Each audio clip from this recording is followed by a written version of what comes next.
Welcome to Solanki education digital.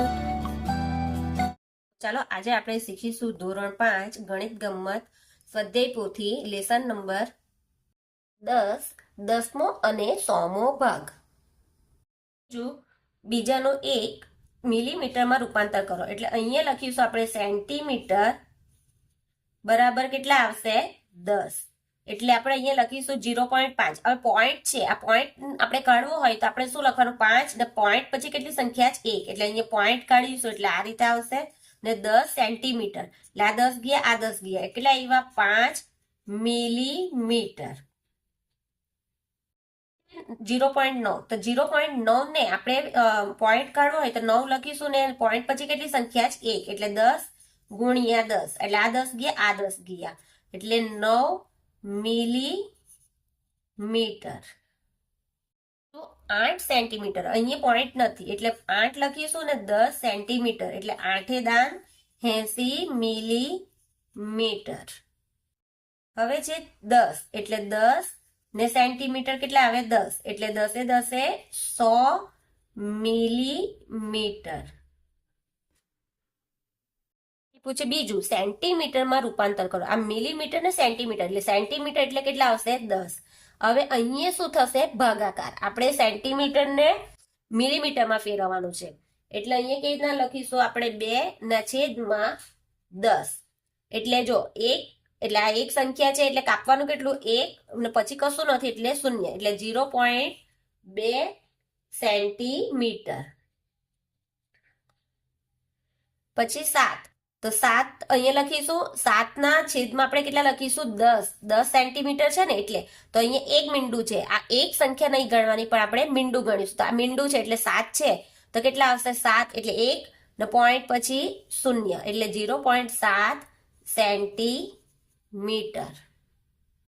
ત્રીજું 20 millimetre તો 20 લખીશું છેદમાં કેટલા લખીશું 10 સેન્ટીમીટર છે ને એટલે એક મીંડું ગયું, એક મીંડું ગયું એટલે અહીંયા કેટલા આવશે 2 સેન્ટીમીટર. તો 40 મિલીમીટર તો 40 લખીશું છેદમાં લખીશું 10 એટલે એક મીંડું ગયું, એક મીંડું ગયું એટલે અહીંયા આવશે 4 સેન્ટીમીટર. સેન્ટીમીટરને મિલીમીટરમાં રૂપાંતર કરો. આ સેન્ટીમીટરને મિલીમીટરમાં રૂપાંતર કરવાનું છે તો કેવી રીતના કરીશું? કશું નહીં કરવાનું, એકદમ સહેલું છે. જો 3 સેન્ટીમીટર અને 5 મિલીમીટર. પોઈન્ટ પહેલીની સંખ્યા હોય તે સેન્ટીમીટર ગણાય એટલે 4 સેન્ટીમીટર અને 6 મિલીમીટર. ત્રીજું 28.2 સેન્ટીમીટર તો અહીં 28 સેન્ટીમીટર ને 2 મિલીમીટર. ચોથું 37.9 સેન્ટીમીટર એટલે 37 સેન્ટીમીટર ને 9 મિલીમીટર.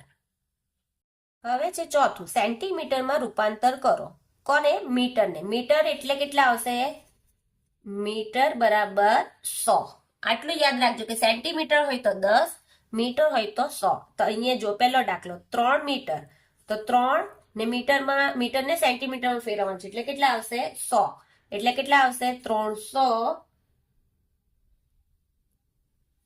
સેન્ટીમીટર. 9 મીટર 9 એટલે મીટર એટલે કેટલા આવે 100 એટલે કેટલા આવ્યા 900 સેન્ટીમીટર.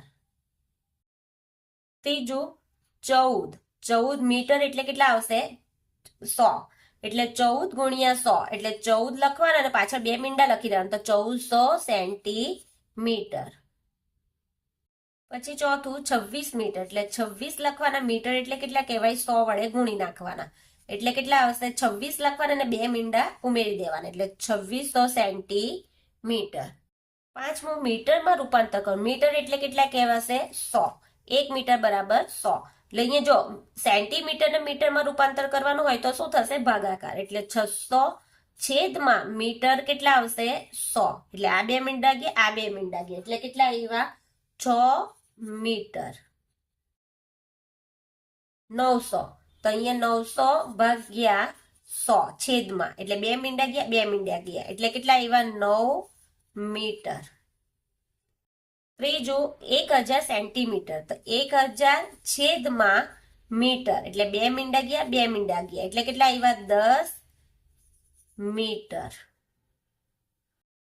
ચોથું 1800 સેન્ટીમીટર એટલે 1800 છેદમાં 100, 2 મીંડા ગયા 2 મીંડા ગયા એટલે કેટલા આવ્યા 18 મીટર. છઠ્ઠું મીટર સેન્ટીમીટરમાં રૂપાંતર કરો, તો મીટર તો અહીંયા જુઓ કે અહીંયા 100 વત્તા 45 હશે એટલે 45 સેન્ટીમીટર એટલે અહીંયા આપણે જવાબમાં શું આવશે 1 મીટર અને 45 સેન્ટીમીટર. 360 સેન્ટીમીટર એટલે કેટલા આવશે 3 મીટર ને 60 સેન્ટીમીટર, કેમ કે 300 વત્તા 60 એટલે 360 થયા ને એટલે 3 શું આવશે મીટર ને 60 સેન્ટીમીટર. જો 864 સેન્ટીમીટર તો 8 શું આવશે 8 મીટર ને 64 સેન્ટીમીટર. 2350 સેન્ટીમીટર એટલે અહીંયા આવશે 23 મીટર ને 50 સેન્ટીમીટર.